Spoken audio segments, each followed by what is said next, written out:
Bonjour et bienvenue. Aujourd'hui, on va parler de l'amour.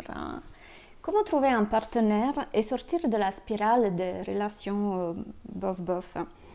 Je m'appelle Tatiana et j'aide les personnes à créer les bons changements dans leur vie. J'utilise la méthode de coaching. Et si ça t'intéresse, comment trouver un partenaire et quels sont les 3 points à valider avant toute démarche, reste avec moi jusqu'à la fin de la vidéo. Si ce genre de contenu t'intéresse et si ça te plaît, n'hésite pas à t'abonner. Ce qui marche pour les uns ne marche pas pour les autres. Mais aujourd'hui, on ne va pas parler de séduction même. Aujourd'hui, j'ai envie de vous parler des 3 points qui sont à valider absolument, selon moi, avant toute inscription sur Tinder ou recherche de partenaire. Comme tout le travail sur soi-même, avant de devenir un réflexe et un comportement naturel, c'est un travail. Alors, quels sont ces 3 points à valider avant de se lancer? Comment il doit être? Ou comment elle doit être? Comment il est votre partenaire idéal? Quelles sont les qualités que vous souhaitez absolument? Quelles sont les qualités souhaitées? Et quels sont les défauts que vous êtes prêt ou prête à tolérer ou pas? Pour ce choix intime, je trouve qu'il faut être très très sincère avec soi-même. Des fois, l'expérience, elle nous fait comprendre qu'on n'a pas envie de ça ou finalement, c'était pas ce qu'on pensait.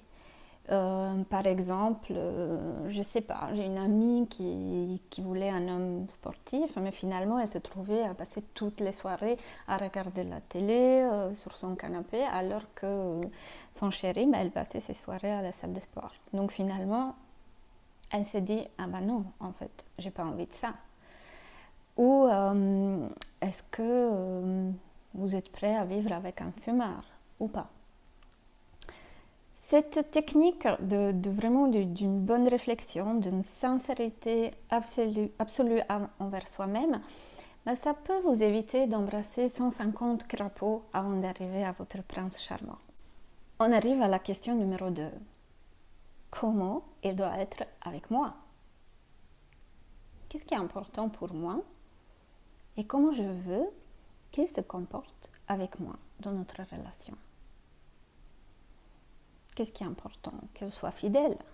Peut-être que je ne veux pas le chercher sur les sites libertins.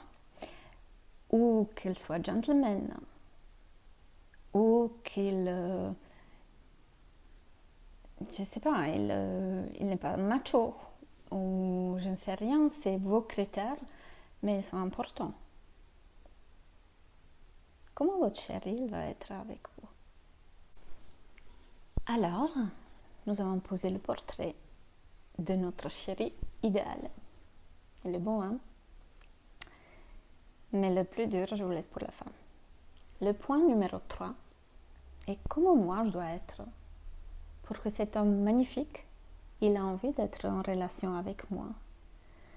Pour que quand il entre dans une pièce pleine de femmes formidables, il me choisit moi. Et attention, là je ne parle pas de changer son fond, mais de donner le meilleur de nous-mêmes et de se demander qu'est-ce qu'on a à offrir dans une relation. Si on est quelqu'un qui critique facilement, peut-être revoir, travailler sur soi-même et s'améliorer sur ce point. J'espère que cette vidéo elle vous a plu et j'aimerais bien que vous m'écriviez dans les commentaires ce que vous en pensez, comment ça se passe pour vous et quel est votre chéri idéal. En attendant une prochaine vidéo, je vous envoie plein de bisous.